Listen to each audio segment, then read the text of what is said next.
Good morning, students. Welcome to the English class.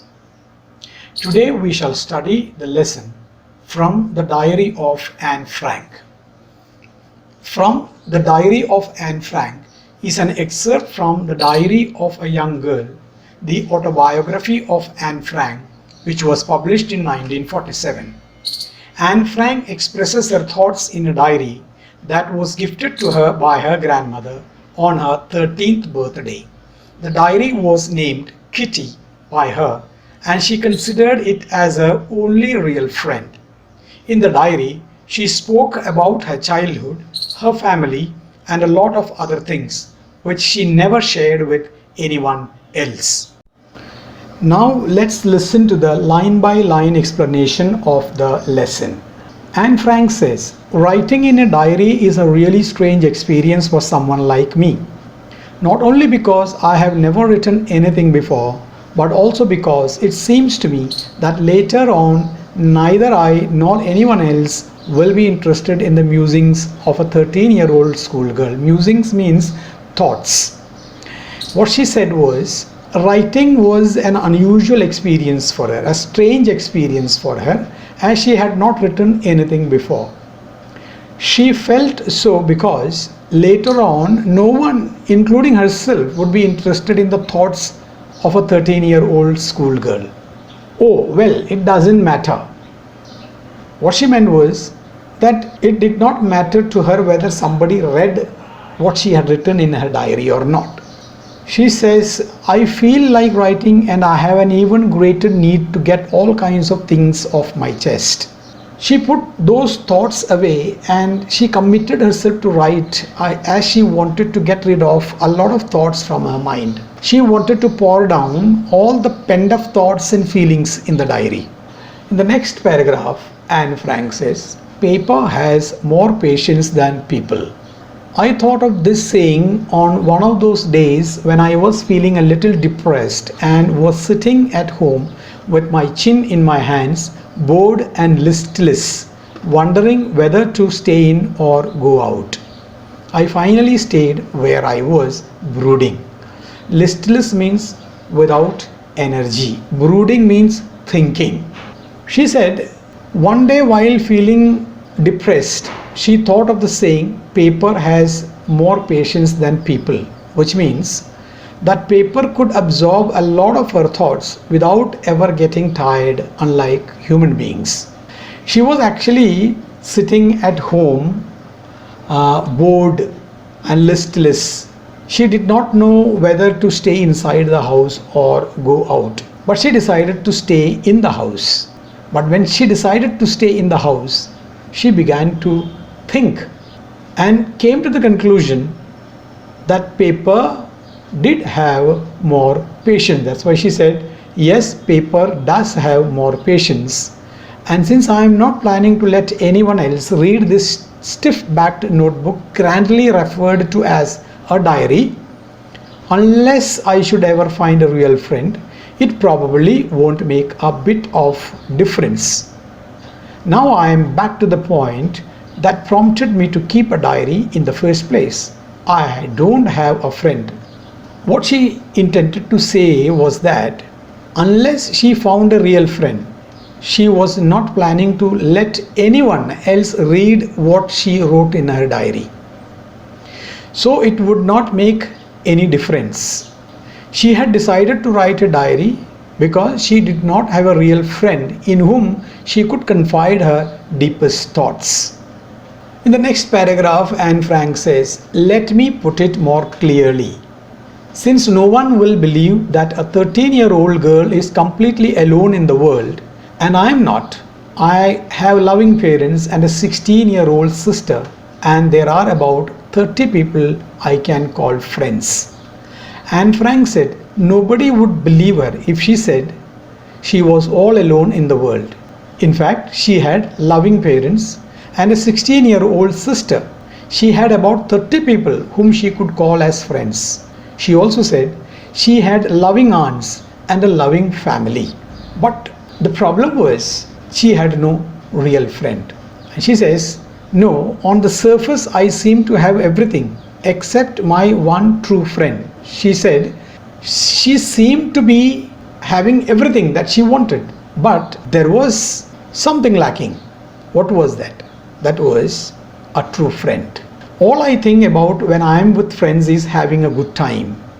I can't bring myself to talk about anything but ordinary, everyday things. She said she had no close or real friend with whom she could share matters that related to her life. She had friends, but no close friends with whom she could confide, share matters, private matters, personal matters. She thought that it was her fault that she could not share her thoughts with anyone. She could not get close to anybody. And she said she could not change the situation. And that's why she says, maybe it's my fault that we don't confide in each other. In any case, that's just how things are. And unfortunately, they are not liable to change. I mean, the situation was not going to change. She could not change the situation. That's why she had started writing in a diary. That is why I have started the diary.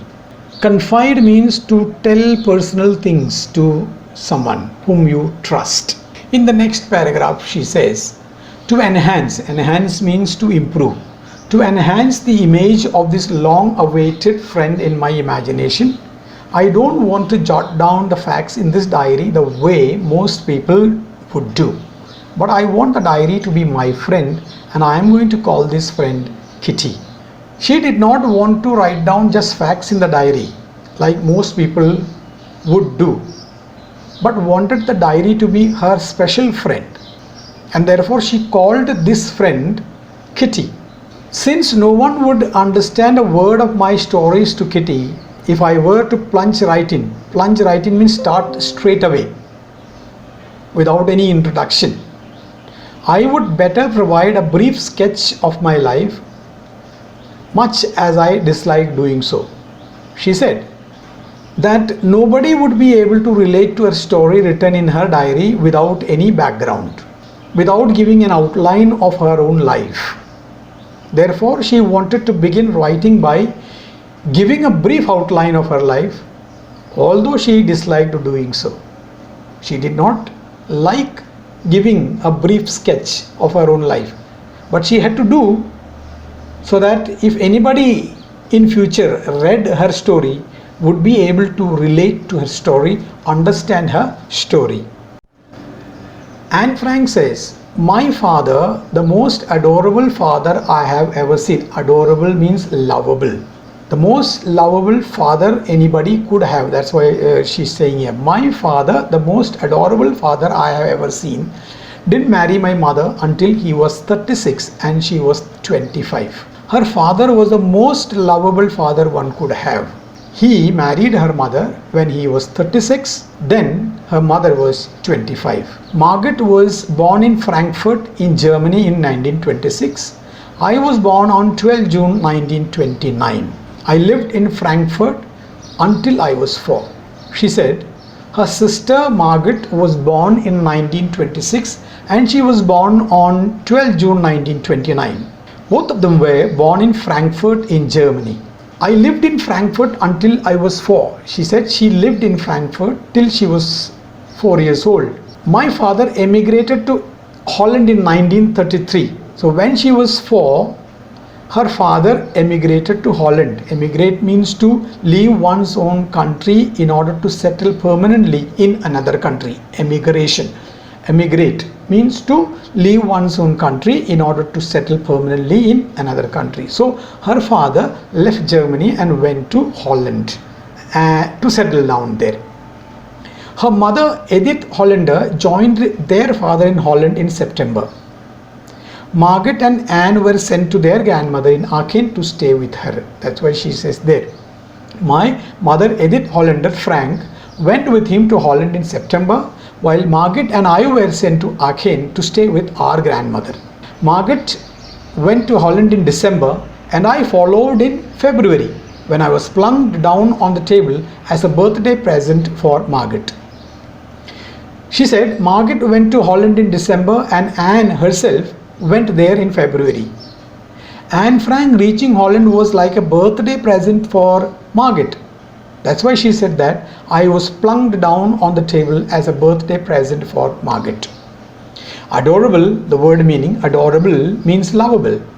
Emigrated, once again I explain, leave one's own country in order to settle permanently in another. Plunked means to put down.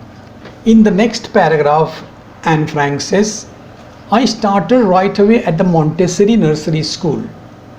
In Holland, she started her education at the Montessori nursery school. I stayed there until I was 6, at which time I started in the first form. She began her education in the first form at the Montessori nursery school. In the 6th form, my teacher was Mrs. Cooperis, the headmistress. At the end of the year, we were both in tears as we said a heartbreaking farewell. Mrs. Cooperis, the headmistress, was a teacher in the 6th form. They both cried at the time of farewell. In the summer of 1941, Grandma fell ill and had to have an operation. So my birthday passed with little celebration.